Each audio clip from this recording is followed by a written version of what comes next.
Olá, boa tarde, sejam muito bem-vindos. Hoje nós vamos ter uma live muito especial em homenagem ao Setembro Amarelo, esse mês que trata da saúde mental. E nós vamos olhar para a saúde mental dos advogados. A Renata já entrou aqui para poder estar aqui com a gente, que hoje a gente vai ter um convidado mais do que especial. Deixa eu convidar aqui eles para entrar. Olha, o Renê já está aqui. Então já vai estar aqui com a gente hoje, falando sobre esse tema que eu tenho certeza que toca muito a cada um de nós nesse trabalho. Oi, Renê, seja muito bem-vindo. Oi, Renata. Oi, Meire. Doutora Oi, Rosemary, Renê. Boa doutora tarde. Renata, boa tarde. Então, seja muito bem-vindo. Hoje a gente está aqui. É muito bom, a Renata é membro da nossa comissão de práticas sistêmicas no direito aqui de São José, vai estar aqui com a gente hoje.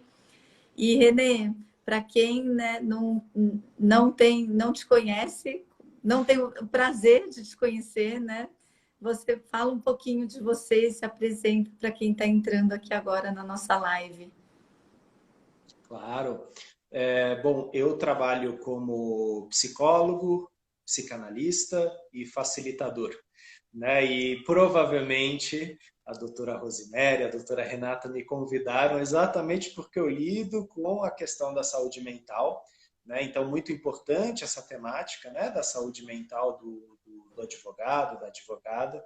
Na verdade, a gente fala da saúde mental de todo profissional que lida, né, com a gestão humana, né, com os recursos humanos, né, porque a gente vai ter momentos com qualidades positivas e momentos com qualidades negativas. Como assim qualidades negativas? A gente nem sempre está 100% no nosso trabalho, porque são tantas as variantes que nos afetam todos os dias, né, no trabalho, na vida profissional, pessoal, acadêmica, que falar de saúde mental na profissão é fundamental, né? É uma das qualidades, né? O recurso humano, o trabalho dos recursos humanos que aborda a saúde mental é fundamental dentro da empresa, é fundamental para o profissional individualmente sempre questionar a saúde mental. Como eu estou cuidando da minha saúde no meu trabalho, na minha família, no meu dia a dia. E, de repente, Renê, trazer um pouquinho para as pessoas, né, o que é ter saúde mental, né? E o que é não ter saúde mental. Sim. O Sigmund Freud, dentro da psicanálise, ele questionava muito, né, saúde e patologia, né, que são as duas vertentes aí, né, se a gente pensar em medicina, né, o que é saúde, o que é patologia, o que é normal, né, e a normalidade não é um conceito muito comum, né, na psicanálise. Na verdade, é um conceito que a gente questiona bastante, né, porque somos seres singulares, né, então o normal da doutora Rosemary, da doutora Renata e o meu são completamente diferentes, porque passam por várias questões aí. Agora, Sigmund Freud dizia que a saúde significava que eu conseguia desempenhar muito bem minhas atividades na minha vida social, familiar, profissional e acadêmica, né? Muito bem no sentido com ânimo, com humor, né? Logicamente, a gente tem momentos onde a gente não está tão bem humorado, tal. Às vezes a gente até fala, olha, hoje eu não estou tão bem assim, mas vai passar, né? Tem aquela conta chata que eu não consegui pagar ainda, aquela parcela que eu ainda não consegui pagar, mas tá nos meus planos pagar. Ou seja, eu consigo manter entre minha vida social, familiar, profissional e acadêmica, né? Isso a gente fala que é saúde, isso é qualidade. Uma dessas áreas começa a ter muitos problemas, ela vai começar a interferir nas outras. Então, a Sophie Hellinger, uma vez ela fez 3 círculos. Na verdade, a gente tem várias formas de fazer isso, mas ela fez 3. Num deles, ela colocou a vida familiar, no outro, ela colocou saúde, e no outro, ela colocou financeiro. né? Como as áreas que nos afetam todos os dias, né? Quer dizer, como está a nossa família, como está a nossa saúde relacional, pessoal, biológica, física, como está o nosso financeiro, né? Porque todos nós somos seres que precisam pagar suas contas, têm, como se diz, obrigações, né? E às vezes a minha saúde financeira, estando debilitada, ela vai afetar todas as outras saúdes, né? Então, por isso que nós olhamos para o ser humano como um ser holístico, ou, se preferirem, um ser sistêmico, né? Ele está interagindo com vários sistemas, né? Como, por exemplo, hoje aqui estamos num sistema digital, colegas do direito, conversando com um colega da psicologia. Então, os dois sistemas conversando aí, né? O direito e a psicologia. Pontos de vista diferentes, mas também pontos de vista congruentes e sintônicos. Existem incongruências e dissintonias? Sim. A gente consegue administrar elas? Aí a gente vai falar de saúde ou de doença. Se a gente não consegue administrar elas, bom, a gente vai entrar em conflito. E talvez um conflito negativo. Um conflito que não nos impulsione para soluções. Agora, se a nossa incongruência nos gera reflexão, problematização e, pô, vamos fazer uma live sobre isso, porque isso é um tema delicado, vamos colocar nossos pontos de vista diferentes em pauta, isso leva a possíveis soluções. E talvez para os colegas que estão nos ouvindo vão falar, putz, isso aqui faz sentido. Aquele outro não, mas esse aqui faz. E aí a gente está falando de saúde. Renê, desculpa, é que me veio assim que, especialmente com o profissional do direito, com o advogado, né? Como ter esse equilíbrio, esse olhar para a saúde, lidando com prazo, com coisas que às vezes fogem do nosso controle, né? É pressão, é prazo, às vezes a gente não consegue parar. Eu tenho tido umas semanas de muito trabalho que eu não estou conseguindo parar para uma atividade física, por exemplo, bastante tempo, e eu vejo que isso está me afetando, né? Como que a gente consegue esse equilíbrio, especialmente assim nessa área nossa do direito? Ai, Renata, essa é uma pergunta muito boa, porque ó, eu perdi até a voz, eu quase que não entrei na live, porque desde o começo da semana eu tô que nem a Renata, sem conseguir fazer atividade física e lidando também, Renê, né, complementando o que ela falou e trazendo o que você trouxe em relação aos conflitos. Nós, advogados, lidamos diretamente o tempo todo, nós estamos, de alguma forma, nos sistemas de conflitos e transitando nesses conflitos, né? Então, como também equilibrar isso com essa nossa atividade que trabalha diretamente com o conflito dos outros, né? E para que isso também não se torne esse nosso conflito interno, prejudicando a nossa saúde. E só falar, gente, quem está aqui com a gente, manda pergunta, vai comentando, a gente vai trazendo, o Renê vai clareando para a gente, trazendo consciência e esse novo olhar para a nossa saúde. Perfeito. Eu vou tentar responder de uma forma pontual, apesar dessa ser uma pergunta que realmente ela abre bastante. Mas talvez uma das primeiras coisas que eu falaria é: saibam colocar prioridades. Isso não é fácil. Isso não é nem um pouco fácil. Tanto que Bert Hellinger coloca como a segunda ordem do amor hierarquia e precedência. Como que eu consigo, no meu dia a dia, estabelecer as hierarquias, as precedências, as prioridades na minha vida? Então, a doutora Renata falou da atividade física. Se eu não consigo encontrar isso, quem falava era Cooper, né? Se eu não tenho capacidade de encontrar meia hora na minha semana para fazer uma atividade física, vai encontrando tempo para ficar doente. Porque o nosso corpo, como um todo, ele precisa da atividade física, ele precisa da alimentação adequada, ele precisa do sono, ele precisa de espaços de expressão, né? E aí cada um vai ter o seu espaço, às vezes vai ser a terapia, às vezes vai ser a pintura, às vezes vai ser o teatro, às vezes vai ser passear no shopping, né? Aqui eu não vou entrar em certo e errado, porque cada um tem a sua fórmula e a sua prioridade. O que acontece, na maioria das vezes, é conforme os papéis vão entrando, né, na nossa mesa, vão se acumulando na nossa mesa, e os prazos vão se aproximando, a gente vai ficando com falta de ar e fica aquela sensação, eu não dou conta. E ao invés de eu estabelecer limites, isso aqui sim, isso aqui não, tal, eu vou pegando mais e eu vou ficando cada vez mais sobrecarregado. Então, a sobrecarga, ela muitas vezes tem a ver com uma má administração do tempo. E eu não estou falando isso para vocês, tá? Eu acho que isso é um fator humano, né? Porque é aquela coisa, de repente minha semana está indo bem, está tudo indo lindo, família está bem, contas estão pagas. Gente, isso daí é raro, tá? Sempre tem alguma coisinha aqui ou ali que está em desalinho. De repente, uma conta lá que eu paguei, mas não foi registrado.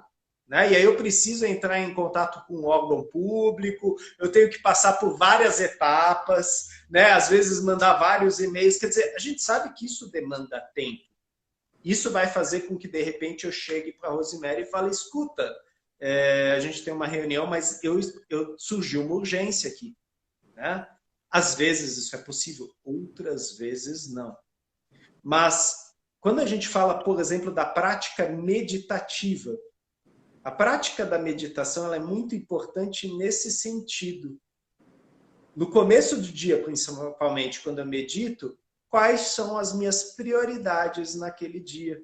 Né? Como vai ser meu dia? Tem um filme, eu acho que, se eu não me engano, é aquele filme 7 anos no Tibete, que mostra exatamente o Dalai Lama, toda vez que ele vai fazer uma viagem, ele fecha os olhos e ele visualiza a viagem. Ele visualiza a estrada, ele visualiza os passos. Isso é um tipo de prática meditativa. E muitas vezes, quando a gente vai fazer isso no nosso dia a dia, a gente percebe, putz, hoje tem um almoço em família. Hoje tem o jantar com a minha esposa e amigos, tal. E aí eu vou precisar, de repente, avisar meus colegas que eu tenho que sair mais cedo. Né? Quer dizer, eu já vou priorizando as coisas.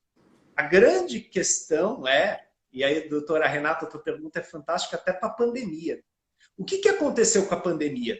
A minha agenda virou uma zona. Né? A minha agenda de 2020 eu troquei 3 vezes, de tanto rabisco que tinha. Né? Mudou, curso que até não teve mais, tal, riscou. E o que aconteceu? A gente precisou ser altamente flexível com esta pandemia. E a gente se flexibilizou tanto que a gente não percebeu que a gente perdeu o tempo de vida que a gente tinha. A gente tinha tempos de qualidade de vida, como, por exemplo, atividade física, tempo para passear no shopping e tal, que a gente não tem mais. Porque já que está no online, a gente às vezes está disponível mais do que antes. Eu não percebi isso, vocês não perceberam isso, e agora a gente está colhendo esses frutos. E a gente vai precisar rever, sim, algumas dessas métricas. Né? Quer dizer, qual o horário que eu começo realmente com isso? Qual que é o horário que eu paro? E se eu paro, eu largo o meu celular? Ou eu continuo vendo, respondendo? E as pessoas vendo que eu estou respondendo vão continuar demandando. A questão aqui é prioridade, administração do tempo e limites. Né? Tudo coisas que Zygmunt Bauman nos ensina naquele livro Modernidade Líquida, onde ele fala, gente, é isso mesmo. Né? Tá ribanceira abaixo. Quer dizer, onde estão os limites? Onde estão os limites nos relacionamentos? Onde estão os limites nos horários, nos valores?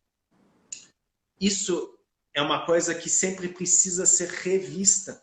Né? Eu vou entrar um pouco numa coisa que tem a ver com a minha área, né? Mas que atinge a área de vocês também. Quantas vezes casais não me falam, né? Eu falo, tá, como que está o contrato de vocês? Né? Então, separação de bens, união total de bens, relacionamento aberto, relacionamento fechado. E muitas vezes um casal, depois de 10 anos, 12 anos, vira e fala para mim, não, no começo do relacionamento a gente falou disso. Tá. E hoje, como que tá isso? Ah, não sei. Esse contrato ele tem que ser refeito constantemente. A famosa DR, né? Vamos debater a relação. Como que está isso hoje? Né? Como que está isso hoje, onde, de repente, eu começo a ganhar mais do que meu parceiro, minha parceira? Como que isso fica? Como ficam as contas em casa? A gente falou disso? Ou simplesmente fomos barrigando? Ah, Renê, mas tem que toda hora falar dessas coisas? Numa comunidade, sim. E quando eu estou com a minha esposa, com o meu marido, é uma comunidade. A gente cuida do nosso, e o nosso está envolvido no trabalho dela, no trabalho meu, nos colegas. Ou seja, o tempo todo nós somos seres sistêmicos.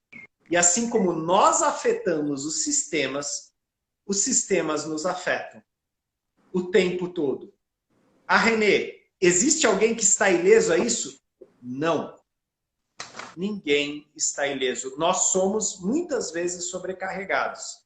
E quando somos sobrecarregados, nós precisamos aprender a fazer um exercício de parar, respirar ao fundo e dar um passo para trás, em vez de dar 2 para frente. Né? Porque a gente costuma fazer. A gente vai dar 2 passos para frente, eu dou conta. E quando a gente vai ver, a gente está lá, né? Como a Rosemary falou, tô sem voz, né? Porque tá demais, né? E a gente pode até falar, mas isso é psicossomático. Gente, psicossomático é uma coisa seríssima. E é exatamente essa temática de hoje. Sim. Precisamos ficar atentos aos pequenos sinais que nosso corpo, nossas relações enviam. Então, se nosso filho ou nossa esposa falam, você não sai do celular, presta atenção, porque talvez eles estejam certos.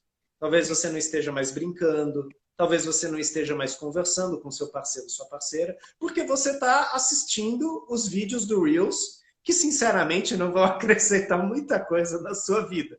Mas a gente vai no automático. Esse é o perigo. Alienação. E acho que é importante... Renê, você falou... Sempre cortando, né, Meire? Não. Imagina. É que o Renê falou que a gente afeta e a gente é afetado, né? E assim, no direito, especialmente, esse é um campo de consciência que está sempre sendo alimentado com estresse. Ah, o direito é muito estressante. Ah, o judiciário está muito abarrotado, demora, difícil de trabalhar. Isso vai criando mesmo um campo de consciência e a gente acaba sendo meio que sugado, né? Uhum. Nós somos aquilo que repetidamente fazemos e falamos. Então, doutora Renata, se eu chegar para você e falar, nossa, aquela minha equipe, ela é intragável. Eu não suporto a Rosemary. É muito difícil. É aquela coisa, isso vai criando uma esfera. Isso vai criando um clima. Se eu não prestar atenção na minha fala, nos meus gestos, aquilo vai alterando o ambiente, inclusive de forma negativa.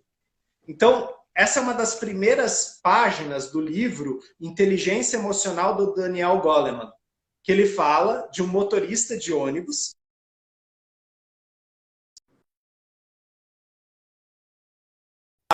como está sendo o seu dia? E ele fala que esse motorista de ônibus, na verdade, era uma pessoa que estava lidando com sua saúde emocional e dando saúde emocional para as pessoas. Que as pessoas entravam no ônibus, primeiro viam aquele sorriso, e depois falavam, tá tudo bem. Muitos chamavam ele pelo primeiro nome. Ah, Daniel, tá tudo bem, estamos indo para lá, tal, a vida vai seguindo, tal. Ou seja, pequenos gestos que, de certa forma, calibram a saúde emocional do ambiente. Será que eu tenho esses gestos no meu trabalho? É aquela coisa, quando eu chego numa reunião, eu dou bom dia para todo mundo ou eu simplesmente me sento e espero que me deem a palavra? Eu chego no trabalho, eu cumprimento as pessoas, independente de sua hierarquia, ou eu me reporto apenas àqueles que são da minha equipe? Ah, Renê, você está falando que a pessoa tem educação? Não tem. Não. Eu estou falando de pequenos gestos que fazem a diferença no ambiente como um todo. Né? eu entro no elevador, eu percebo que tem outras pessoas dentro comigo no elevador? Ou eu sou daquela pessoa que olha para o teto, para o espelho ou para o sapato? Né? Eu estou falando isso porque eu faço a mesma coisa. Né? Entra no elevador, fica aquela cara de elevador, né? E muitas vezes a pessoa ao lado até está sorrindo, ela até está receptiva. E, bom, você vai ficar dentro daquele elevador 40 segundos, né? De repente um bom dia, uma boa tarde, né? Vai criar um ambiente, uma qualidade. Né? Nós somos agentes de transformação. É que às vezes a gente esquece disso. A gente fica tão focado na televisão, nos atores, nos influenciadores, e a gente esquece que, na verdade, nós transformamos nossa realidade o tempo todo. E aí, a sua pergunta, doutora Renata, ela entra numa coisa muito importante. A gente fala isso muito quando a gente fala de Setembro Amarelo, de saúde mental. Como que está a fala da pessoa? Se eu, de repente, viro para a Rosemary e falo, doutora Rosemary, eu não aguento mais. Tá demais, sabe? Faz algumas semanas que essa toada tá indo, eu não sei se eu aguento. A gente tem que prestar atenção nessas falas. Às vezes, elas são um pedido de socorro. Né? E às vezes, a doutora Rosemary não vai saber lidar com isso, mas ela vai falar, pô, você quer conversar com alguém do RH? Você quer conversar com um coach? Você quer conversar com um terapeuta?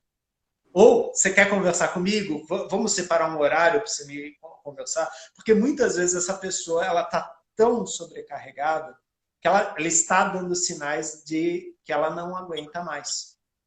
E muitas vezes são essas pessoas que mais precisam que a gente abra um espaço na agenda. Ou que a gente ofereça para elas recursos. Né? E aqui eu vou falar de um recurso muito comum na saúde mental.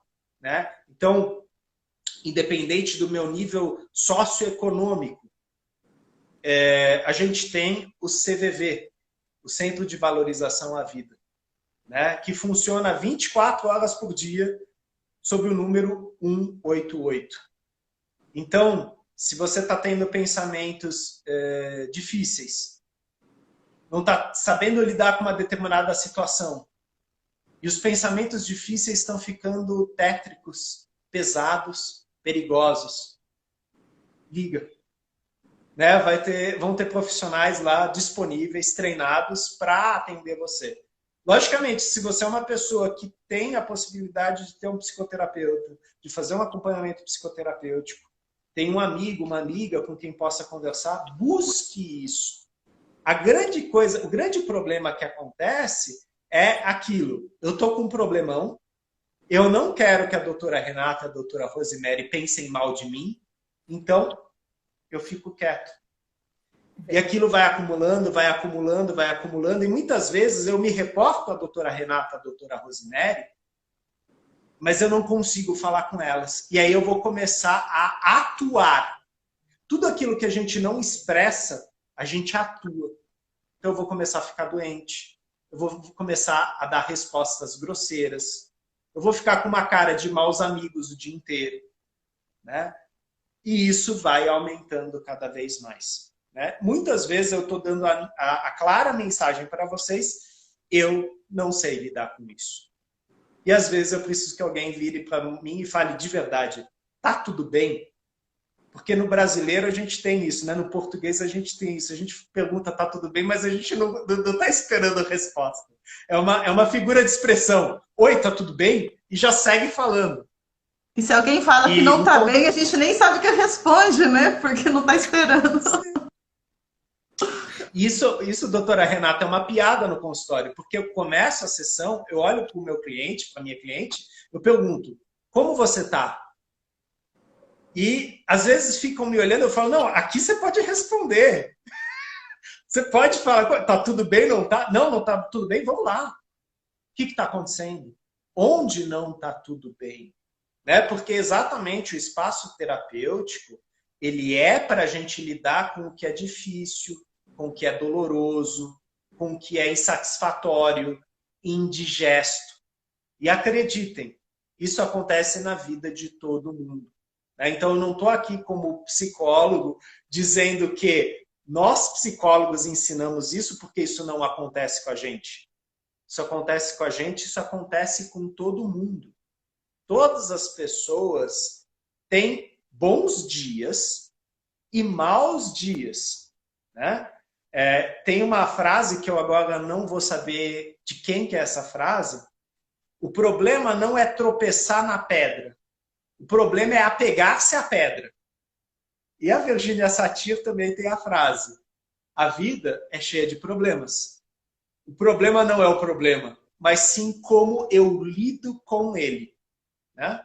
Então, nesse sentido, eu, você, todos nós temos problemas, temos dificuldades. E, às vezes, alguns eu não sei como resolver. E eu vou precisar de um especialista para isso, né? Então, eu vou precisar, de repente, de uma orientação no direito. Eu procuro a doutora Rosemary. Eu preciso de uma orientação em saúde mental, eu procuro um terapeuta. Eu preciso de uma orientação profissional, eu procuro um consultor, um coach. Então, saibam usar os espaços, né, de ajuda, e talvez esse seja o mais difícil de todos, saibam pedir ajuda, né? Porque todos nós, em algum momento na vida, às vezes vamos precisar de ajuda. Mas isso veio aqui, ó, em resposta, né? Tudo isso que você trouxe, a Ana Paula tinha colocado aqui, quando devemos procurar ajuda profissional e qual é o sinal de que o estresse ou o desânimo estão fora do controle. E aqui, ó, a Ana Paula colocou aqui, então, aquela frase: quem quer faz e não fala, não é verdade, né? Precisamos ouvir e levar a sério essas falas. Acontece com todo mundo. E o que você disse também, Renê, muito importante, que, né, voltando um pouquinho sobre os contratos, os acordos que a gente faz entre casal, que a gente faz com o outro, e a gente também rever os nossos acordos internos, né? A gente vive, né? Você trouxe até o livro, né? Dessa sociedade líquida hoje, desse mundo de aparências, das redes sociais, nas quais parece que todo mundo dá conta de tudo. Deixa eu só aceitar aqui a Renata para entrar aqui. Que todo mundo dá conta de tudo, que todo mundo faz, né? Tá bem o tempo todo, tem uma vida linda, maravilhosa, que não falta nada para ninguém. E eu acho que isso também é uma das coisas que com a pandemia também aumentou, porque as pessoas ficaram mais conectadas. Como você disse, ressoou muito em mim essa parte né, da gente rever a nossa agenda, e rever, porque antes a gente tinha um atendimento físico, ele tinha um horário, e as pessoas sabiam que era mais ou menos das 8 às 6 da tarde. Com essa onda da pandemia, que virou tudo para online, as pessoas, às vezes, como estavam em home office, elas também não tinham disponibilidade de virar para o chefe e falar: olha, eu preciso do meu advogado agora no horário das 5 da tarde, porque eu posso entrar à noite. Então, começou a agenda a lotar todos os dias da semana à noite também. Só que a gente não desmarcou amanhã, porque começou a passar a atender à noite também. E aí entrou em final de semana. Não, posso fazer uma reunião no final de semana, dou aula, dou um curso, faço isso.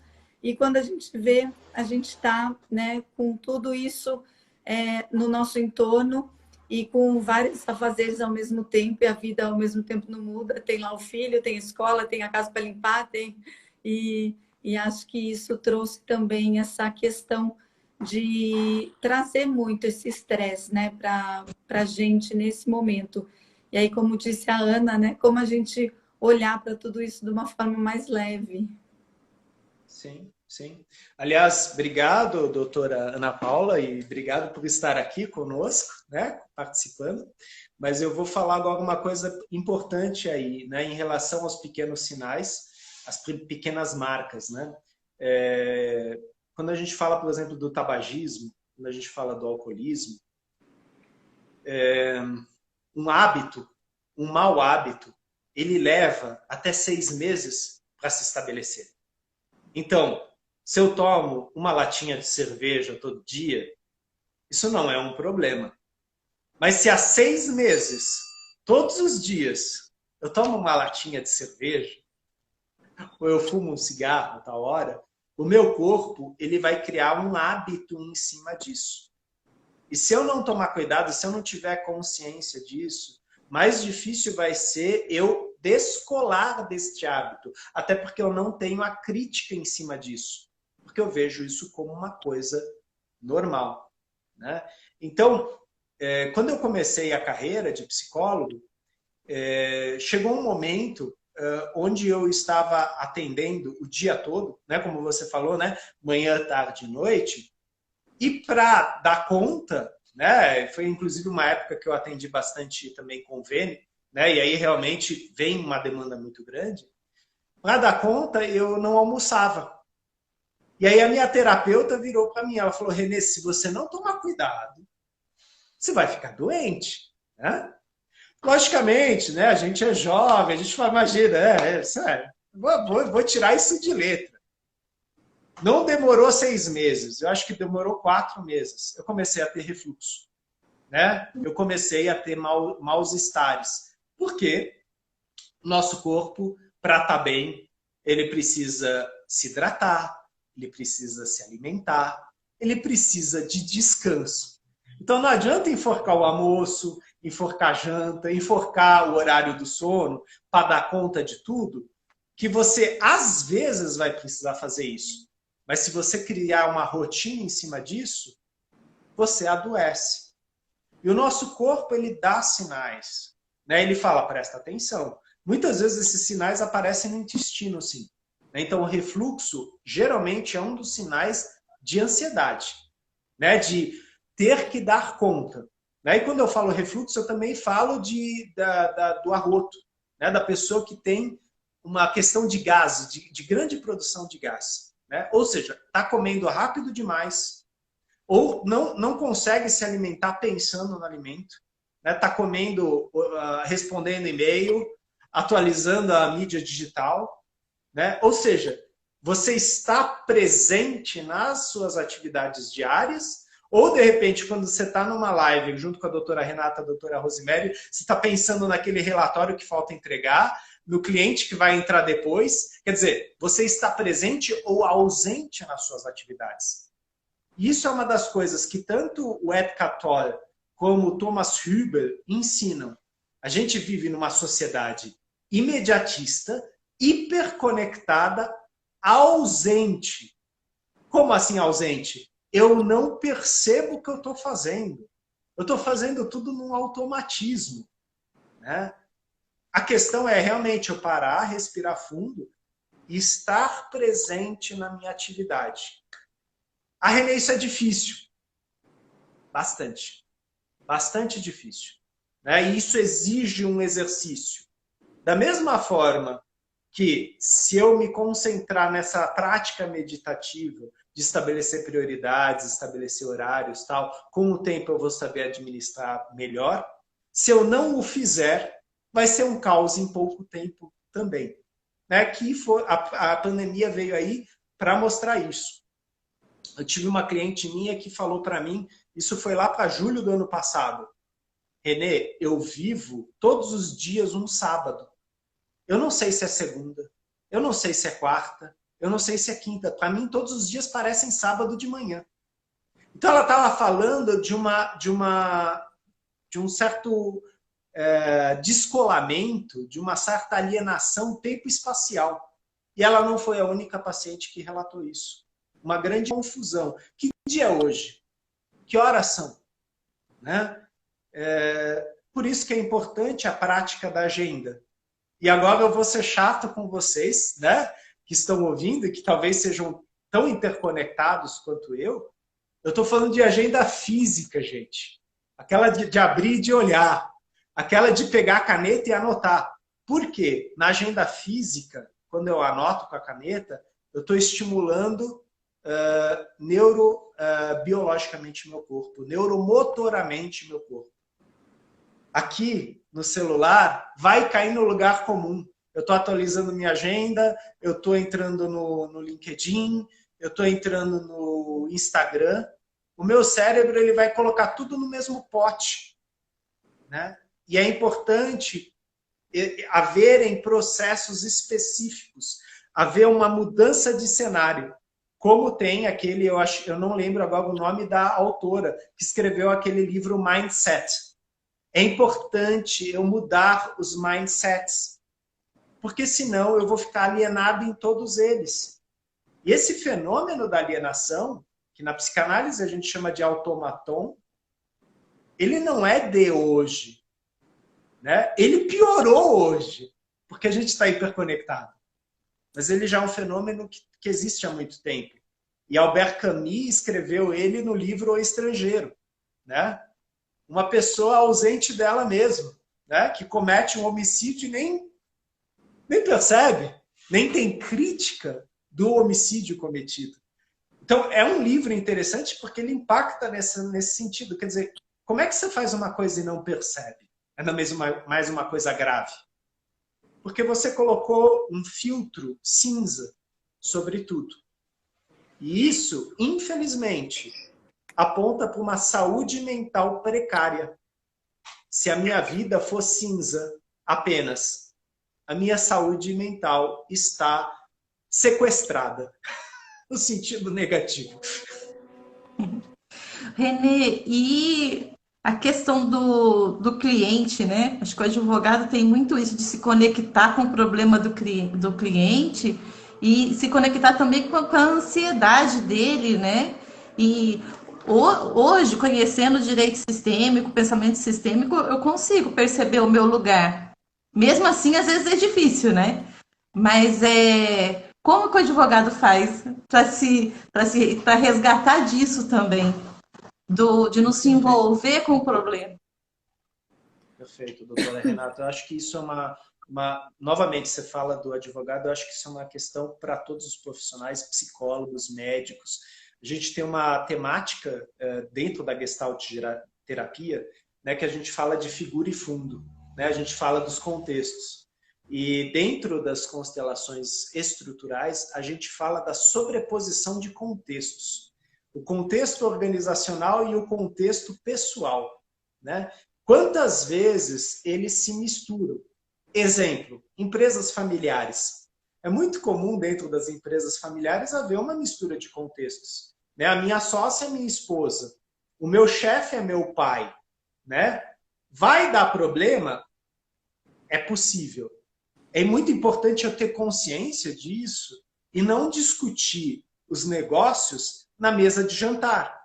E nem discutir as minhas diferenças com meu pai no escritório, né? Ah, Renê, mas isso é óbvio. Gente, é um óbvio que todo mundo esquece na hora, porque a gente vai barrigando, a gente vai levando para frente. E isso é uma das coisas que Bert Hellinger fala no livro As Ordens da Ajuda, né? É muito importante, quando eu vou disponibilizar-me para o meu cliente, que eu esteja lá para ele. Eu, profissional. Não eu, pessoa. Não, como assim, Renê? Neutralidade. O advogado, a advogada, assim como o psicólogo, a psicóloga, exercitam uma neutralidade. Não importa a minha ideia, a minha moral, o meu achismo em cima do caso. Naquele momento, eu estou lá buscando soluções. E para isso eu tenho que tirar o julgamento, né? A intenção da minha cabeça. Logicamente, existe a intenção, por exemplo, de oferecer uma solução, de poder estar disponível, mas eu tenho que tomar muito cuidado com esse julgamento. Isso é uma das coisas que dentro da consultoria sistêmica, do coaching sistêmico, o Anton de Cron fala muito. Ele fala, o consultor sistêmico é uma pessoa que não julga, porque assim ele pode escutar qualquer cliente.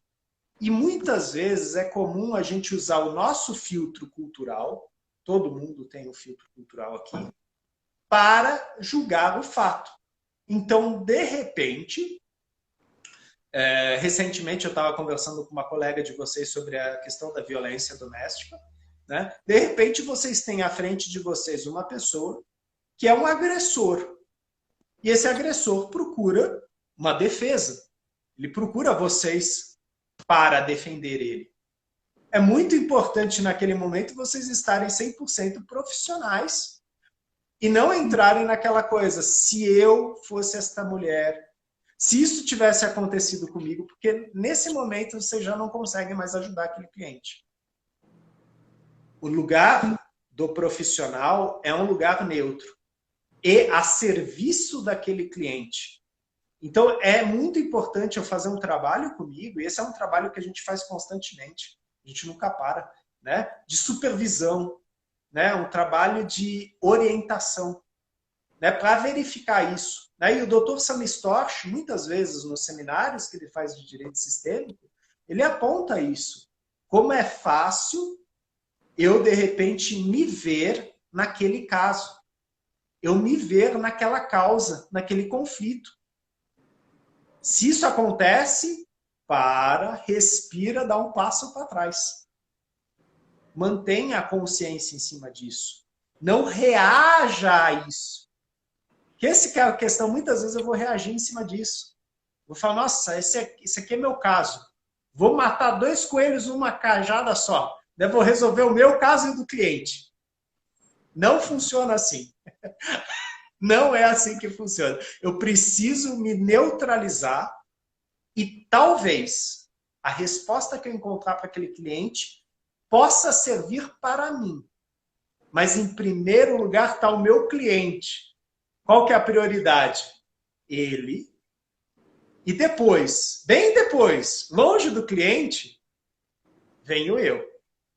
Na minha vida particular, sim, eu estou em primeiro lugar. Mas aí não tem cliente, aí não tem diretor, aí sou eu. Né? Então, é um exercício de mindset, é um exercício de contextos. Quando eu estou de frente para o meu cliente, eu consigo estar 100% profissional?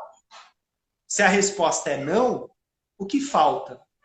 E às vezes é bom quando eu falo não, porque aí eu posso trabalhar exatamente as minhas fraquezas, fragilidades, dificuldades no ambiente profissional. E um bom profissional sabe onde dói, sabe onde há defeitos. Né? E o defeito não é eu falar, eu sou uma pessoa perfeccionista. O defeito é eu sou uma pessoa controladora. E aí trabalhar em cima disso. E dependendo do caso também, né, Renê? Inclusive, passar para outro profissional quando vê que realmente não dá conta, né? Eu acho que olhar sempre para a gente primeiro, né? Porque tem casos que às vezes está tão emaranhado, às vezes é algo que você também já vivenciou e que você não vai encontrar nenhuma resposta no problema do cliente, né? Você vai se embolar no problema dele e vai tornar, pode até vir a tornar um problema maior por sair desse lugar. Sim. E cria um problema para o cliente, né? Para ele, para nós mesmos e para o cliente também. A gente não vai estar a serviço de uma solução para o cliente, né? Saber reconhecer isso e às vezes falar não mesmo para o cliente, passar para um colega, achei importante. Sim, sim, e é aquela coisa, né? O que você fala, doutora Rosemary, é a questão do limite, né? Quer dizer, em todo ambiente de trabalho, a gente sabe que se você está passando por uma situação de luto, de perda, é importante você pegar uma folga, né? Você pegar uma licença, né? Imaginem um psicólogo, né? Que de repente da Covid sofreu uma perda em casa, perdeu um ente querido e de repente tem que lidar com um cliente que também sofreu uma perda. É muito importante, nesse momento, eu virar para o cliente e falar, olha, eu não estou, nesse momento, eu não estou disponível, não é possível eu lhe ajudar com esse caso. E fazer um encaminhamento. E muitas vezes falar para o cliente, falar, olha, eu estou passando por uma situação delicada, muito parecida com a sua, e nesse momento eu não sou o profissional adequado para você. Né? Se fosse semana passada eu conseguiria, mas agora, tendo acontecido isso, não. E é muito comum na psicanálise. Às vezes a gente faz as entrevistas iniciais. E as entrevistas iniciais são exatamente para perceber se eu estou disponível para aquele cliente. Se eu estou capaz para seguir com aquela análise. E se de repente eu me defronto com uma questão pessoal minha, eu falo isso para o cliente. Olha, não vou poder dar sequência no seu caso. Eu vou lhe encaminhar para um colega. E esse é um dos papéis também do profissional de saúde, fazer um bom encaminhamento. Né? O que acontece quando eu faço um bom encaminhamento? Né? Recentemente isso aconteceu. Uma pessoa me pediu, eu não podia atender, inclusive porque havia uma proximidade muito grande entre eu e essa pessoa. E quando existe uma proximidade, a gente não faz o atendimento. Falei, eu vou verificar com os colegas. Liguei para os colegas, vi quais estavam disponíveis e passei para ela, né, para ela entrar em contato tal, e dar sequência no caso. Né? Ou seja, isso não é menos, isso é mais. Saber suas dificuldades, saber os pontos onde dói é mais. Né? Geralmente o que a gente faz é esconder. Porque é uma fraqueza, é um defeito. Então é melhor eu esconder para a doutora Renata não pensar mal de mim. Só que o que acontece quando eu escondo? Eu excluo, eu reprimo. E quanto mais eu excluo, mais eu reprimo, pior a coisa fica. Né? Que é aquela metáfora básica da ferida. Digamos que eu cortei aqui. Né? Eu sou uma pessoa que não gosta de ver sangue. Aí eu escondo atrás do meu braço, né, para não ver. Se essa ferida não for cuidada, se ela não for tratada, se eu não olhar para ela, limpar ela, ela vai piorar. Ela vai purular. Né? Ela vai infeccionar. Então eu preciso olhar para isso. É difícil. Preciso olhar para isso. Preciso limpar, fazer um curativo, procurar um profissional que de repente faça uns pontos. Renê, mas é difícil. Eu tenho certeza que é. É difícil para você, é difícil para mim, mas é uma postura. Né? Tudo aquilo que eu rejeito me aprisiona. Essa é uma das frases de Bert Hellinger. Tudo aquilo que eu reconheço me liberta. Né? E é uma frase muito parecida com a que também o analista Carl Gustav Jung falava. Né? Então, tomar muito cuidado com essas coisas que a gente rejeita, que a gente nega, que a gente reprime, porque volta. Tudo volta. Exemplo, preconceito, racismo, todos esses movimentos de exclusão falam mais de mim do que do outro. Mas é verdade mesmo. E quanto mais a gente rejeita, mais a gente repete ou os próximos repetem, né? Vão criando esses campos de consciência de repetição, né? Para que alguém olhe para isso em algum momento também, né? E entra nessa parte sistêmica. Sim.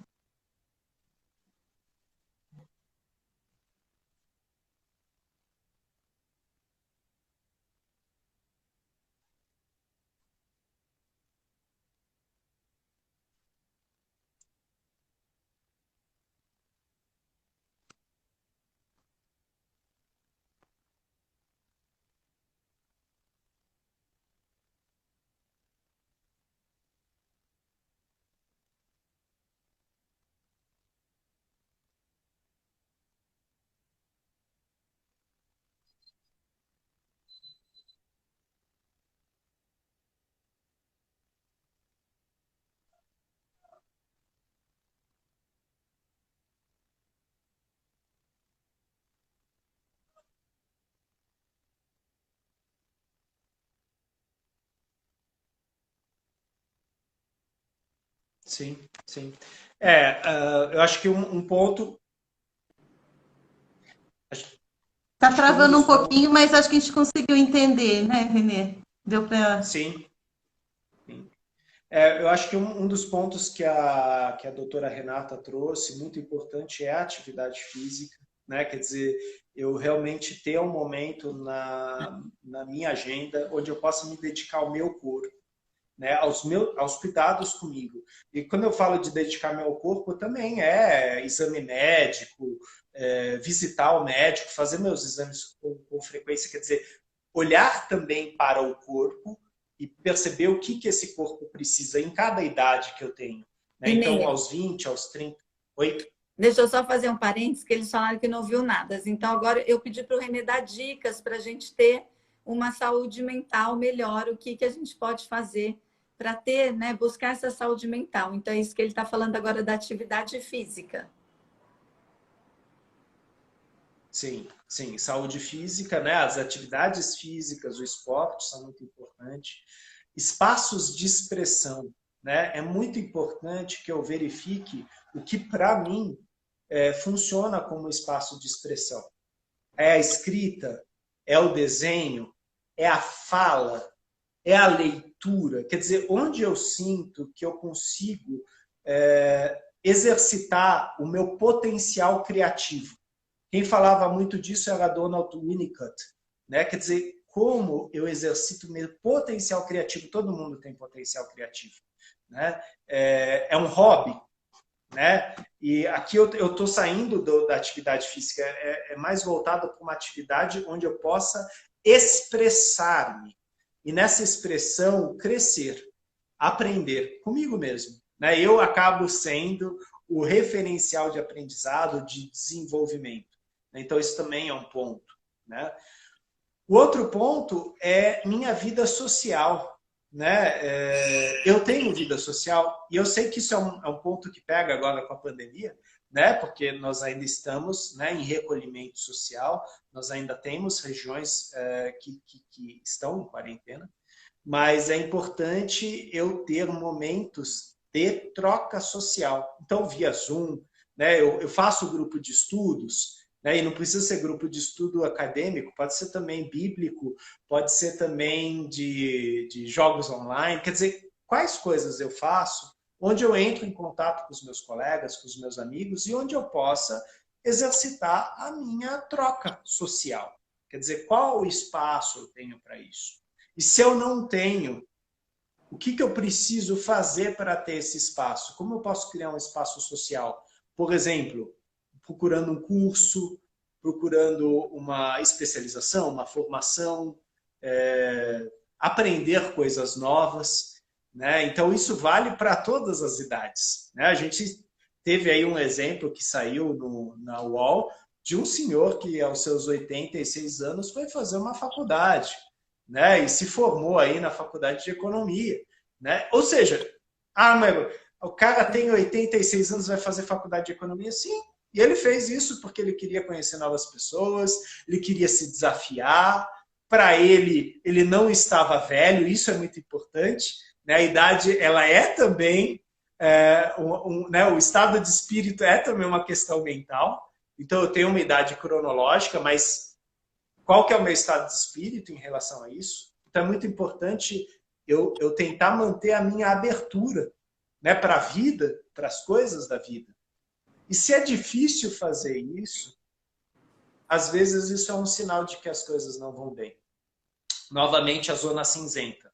Se eu não consigo me animar, se eu não consigo me alegrar, se eu não consigo tirar prazer, fruição nas coisas que eu faço, talvez eu precise trabalhar isso com alguém.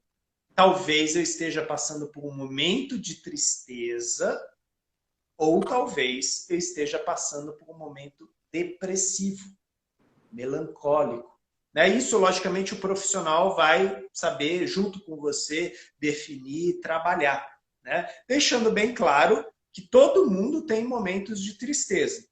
Mas para a tristeza virar depressão, é aquela coisa de eu não fazer nada, deixar aquilo ganhar espaço. Isso que eu ia perguntar, Renê, mais ou menos qual o tempo, assim, para a gente perceber o que é uma tristeza e o que já está indo para um quadro de depressão ou já está numa depressão e que a gente precise buscar uma ajuda, em qual momento a gente já pode ir procurar essa ajuda?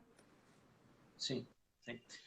Isso é muito importante porque é muito comum a gente confundir uma coisa com a outra. Isso é super, né? Ele tá triste, ele tá depressivo. Não. Por exemplo, agora na pandemia, né? A gente teve muitos motivos para ficar triste. O próprio isolamento social, o cessar das atividades presenciais, as perdas reais que a gente teve de amigos, de familiares, né? Sim, isso é tristeza, isso não é depressão, né? A depressão, geralmente, se a tristeza, o desânimo, a falta de vontade de fazer as coisas, pessimismo, e aí entram sinais de saúde física, né? Insônia, má alimentação, sintomas físicos, se prolongam por mais de 3 meses, provavelmente a gente já tem um quadro depressivo iniciando, uma depressão leve. É isso que a gente usa em psicopatologia. né? Se um processo dura 3 meses, mas nesses 3 meses você vê uma mudança, quer dizer, em vez dele aumentar, ele está diminuindo, às vezes a gente está falando de um luto, de uma elaboração de um luto. Agora, se a gente percebe que em 3 meses aquilo aumentou, a insônia aumentou, o desânimo aumentou, a tristeza aumentou, a vontade de fazer nada aumentou, a gente já fala de um processo depressivo. E às vezes é importante procurar aí um profissional, né, da saúde mental, um psicólogo, um médico, e não quer dizer que necessariamente se vá tomar algum remédio. Às vezes você precisa inicialmente ter um espaço de expressão, né? E se o caso for mais grave, ou seja, se houver uma questão química acontecendo, e muitos casos de depressão são químicos, aí a gente vai entrar com o psicofármaco também. Mas vocês têm um exemplo aí, eu gosto de falar desse exemplo, do ator Jim Carrey, né? Se vocês procurarem no YouTube, existe um vídeo onde ele fala dessa questão da depressão, né, na vida dele. E como ele saiu da depressão, ele procurou, sim, procurou psiquiatra, procurou psicólogo, mas a salvação para ele fala que foram as artes plásticas, né? Ele conseguiu se curar, né? E eu falo cura como processo, através da pintura, né? E é muito bonito as obras que ele foi fazendo. Inclusive, ele é um dos grandes críticos em Hollywood da questão de não se falar de saúde mental no meio da dramaturgia. Ele fala, nós representamos papéis extremamente difíceis e nós temos que parar com isso, a gente chama de psicofobia, né? De repente falar que a gente está mal tal, e a pessoa fala, isso é besteira, isso é fraqueza, isso é fragilidade. Eu não vou no psicólogo porque eu não sou louco. Eu não vou no psiquiatra porque eu não sou doido. Isso é psicofobia, né? Como a Associação Brasileira de Psiquiatria tem feito. Ela tem feito uma campanha para isso. E muitos atores da Globo têm falado também sobre isso, né? Dos cuidados que a gente tem que ter com a saúde mental. Porque, assim, saúde mental é uma coisa que todo mundo tem. Quando não tem, é um problema, né? Quer dizer, qual a atenção que eu tenho para essa temática de saúde mental? E de repente eu vou falar para vocês duas, falar, olha, eu sou meio esquisito, mas eu lido bem com isso, né? Então eu tenho meio que noção das minhas esquisitices, das minhas excentricidades. O problema é eu ser excêntrico, atingir vocês duas e não perceber. Né? Então, a gente já tem um encrudecimento do quadro, a gente tem, novamente, uma alienação do quadro. E isso é perigoso, porque quando a gente não tem saúde mental, a gente fala de um processo de degradação, enrijecimento psíquico e degradação. E, para isso, a gente precisa de ajuda externa. Sim, na depressão, muitas vezes a gente precisa que alguém estenda a mão e fale, eu estou aqui. Isso vai passar. Você precisa de ajuda para isso passar, né? Por isso que eu falei do CVV, por exemplo, né? O Sêneca, ele tinha uma frase que dizia, é parte do processo de cura o desejo de ser curado. Ou seja, para eu procurar, eu preciso entender que eu tenho algo que precisa ser olhado. Então esse é o primeiro passo, né? Para eu lidar com o alcoolismo, no primeiro momento eu tenho que entender que eu sou um alcoólatra, que eu sou um alcoolista, né? E a partir desse momento eu procuro ajuda. Agora, se eu negar isso, o que eu vou fazer? Eu vou sabotar o tratamento, eu vou sabotar os profissionais e, logicamente, a mim mesmo o tempo todo. Você falou do CVV, acho que é bem importante assim lembrar sempre as pessoas, porque muita gente tem vergonha, né? Além de não reconhecer, tem vergonha, às vezes não quer admitir, procurando um profissional. E aí, conversando com uma pessoa desconhecida, né, do outro lado da linha ali, mas ela que não sabe quem é, talvez ela se sinta mais leve para falar, para se abrir, e até chegar à conclusão de que não, eu preciso mesmo de ajuda, e aí procurar um profissional. Perfeito, perfeito. E exatamente essa é a ideia. Porque são conversas anônimas, né? Quer dizer, o profissional ele vai se apresentar tal, mas você está conversando com uma pessoa que vai manter o sigilo, e ela é anônima, e ela vai permitir o teu anonimato também. Então, no primeiro momento, para você, de repente, ter um espaço de expressão, para você separar, e agora eu vou usar um termo bem popular, separar o joio do trigo, né? E às vezes o profissional vai falar, olha, isso é sério, isso que você está falando é sério, você precisa olhar para isso. E outras coisas ele vai falar, cara, isso você vai resolver, você vai conseguir resolver. Isso é uma coisa pontual. Quantas vezes a gente não faz tempestade em copo d'água? Mas como que a gente percebe isso? Conversando com o outro. Né? Quando de repente a esposa olha para você e fala, olha, você está exagerando.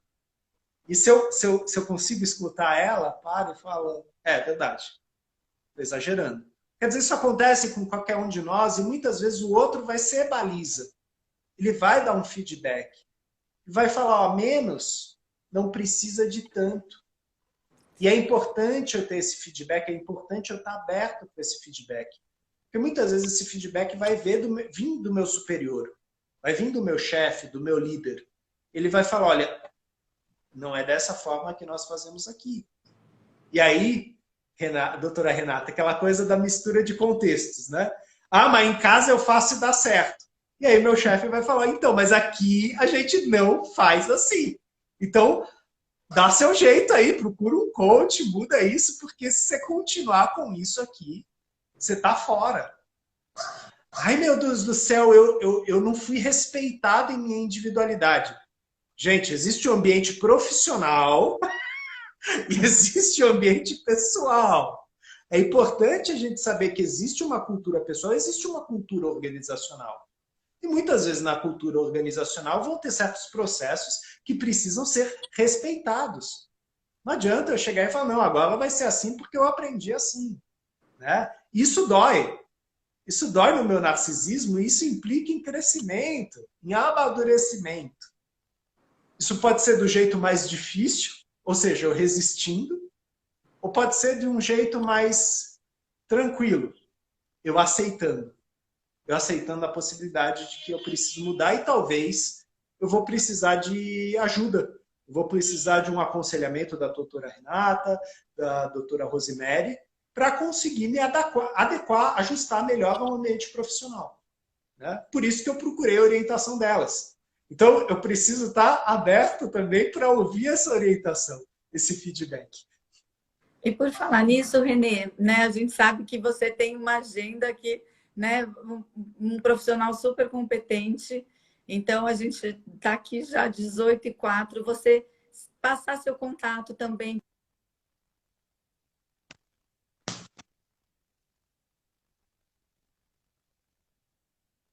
Tem 3 livros maravilhosos que eu conheço, então, que fala um pouquinho para quem está aqui com a gente, para que possa também te encontrar, acessar seu conteúdo. Sigam o Renê, gente, no Insta dele. Sim, sim. Eu acho que o jeito mais fácil é exatamente a pessoa me adicionar aqui pelo Instagram. No próprio Instagram tem aquele Linktree, né, que tem o blog, tem e-mail, né, e aí realmente as pessoas podem entrar em contato, né, nós somos pessoas que estamos sempre escrevendo, né, a gente tem livro publicado, a gente tem artigo publicado, então é uma forma da gente manter o nosso contato com o nosso público, né, e existe a possibilidade sim, né, de vocês entrarem em contato por e-mail, por celular, por WhatsApp, para a gente, de repente, trocar uma ideia. Né? Mas, antes de mais nada, queria agradecer muito a oportunidade que vocês deram para mim e para o seu público, né, de estarmos aqui falando sobre uma temática tão cara para mim, que é a da saúde mental. E a gente percebe que a conversa foi gostosa, né? Porque, ó, 18h04 eu nem percebi a hora passar. Muito bom, muito obrigada, Renê. Eu que agradeço vocês pelo convite e pela possibilidade de estar aqui junto com vocês.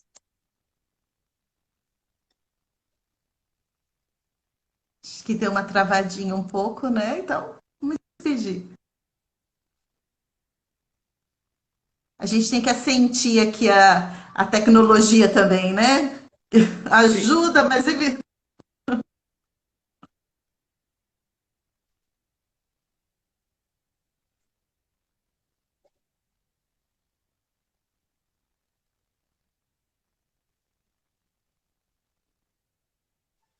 Deu uma paradinha.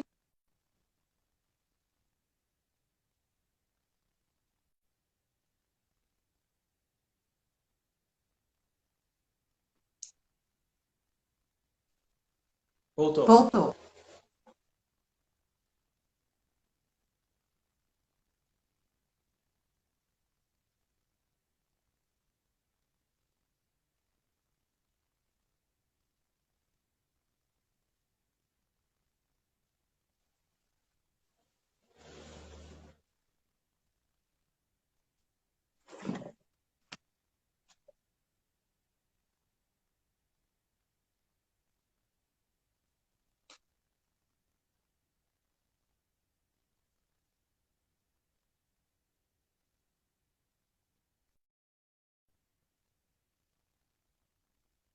Que é presidente da comissão estadual, que faz esse trabalho